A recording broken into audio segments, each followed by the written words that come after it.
on a décidé d'acheter une nouvelle maison avec Damien. La recherche va se faire sur Internet si vous êtes là. Et c'est vraiment le canal utilisé de plus en plus par les vendeurs et par les acheteurs. Oui, Internet est en train de changer complètement la manière dans laquelle on achète et on vend des maisons. La question maintenant, grâce à Internet, c'est de savoir où on va acheter sa maison. Est-ce que c'est en Belgique? Est-ce que c'est à l'étranger? Alors, aux États-Unis? Voilà, on peut vraiment se balader partout et on peut aussi le faire en vidéo. Et ça, c'est assez sympa. On peut le voir d'ailleurs. Les gens peuvent lancer tout simplement, se mettre dans la vidéo et regarder ce qui se passe dans la maison. Et les propriétaires font le tour de la maison grâce à la vidéo. C'est un truc qui est assez sympa. Elle comprend une grande emprise. Et ça, c'est la propriétaire qui fait ça. D'accord. Et puis elle met ça sur le net. Voilà. Et comme ça, c'est vrai qu'on a déjà la visite virtuelle. Ça, c'est pratique. Ça permet de se faire une vraie idée. Oui, surtout pour des maisons qui sont très très loin. Et c'est moins impersonnel que les petites annonces là avec juste le descriptif. Ici, c'est peut-être plus précis. Ouais, et ça change de l'annonce papier aussi, où on a juste des mots, des sigles cabalistiques, on ne sait pas toujours ce que ça représente.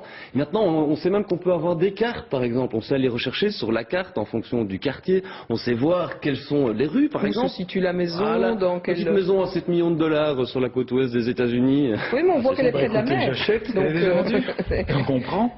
Est-ce qu'en Belgique, on peut trouver ce genre d'annonce aussi Ça commence à arriver tout doucement. Les sites belges vraiment ciblés sur le marché belge commencent tout doucement à se mettre à ces nouveaux outils-là. Enfin, il faut bien avouer que c'est surtout aux États-Unis et dans les pays anglo-saxons que ce genre de technologie fait son apparition. On rémunère même là-bas ceux qui vantent les mérites d'une maison. Voilà. Parce qu'ils l'ont visité en tant qu'acheteur potentiel. On joue le rôle d'intermédiaire quelque part. On recommande une maison à louer ou à acheter à des amis. Et si cet ami achète cette maison-là, eh bien on est rémunéré. On touche entre 4 et 5% du prix de vente. Et ça peut encore aller plus loin. Et ça, c'est encore une idée des Américains. Oui. Il y a une boîte qui s'est même décidée à dire, eh bien, puisque c'est comme ça, nous, on va estimer toutes les maisons. Et donc, ils ont estimé déjà 70 millions de maisons aux États-Unis.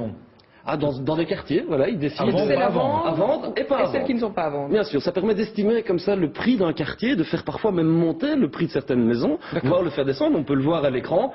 C'est chaque fois considéré en milliers de dollars, évidemment.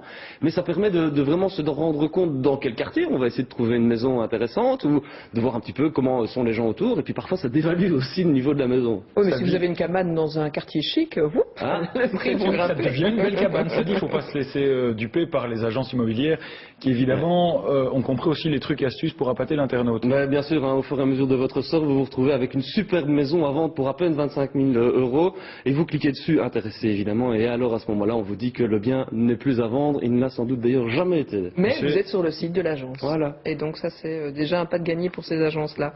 Merci Damien pour toutes ces précisions. On n'a plus qu'à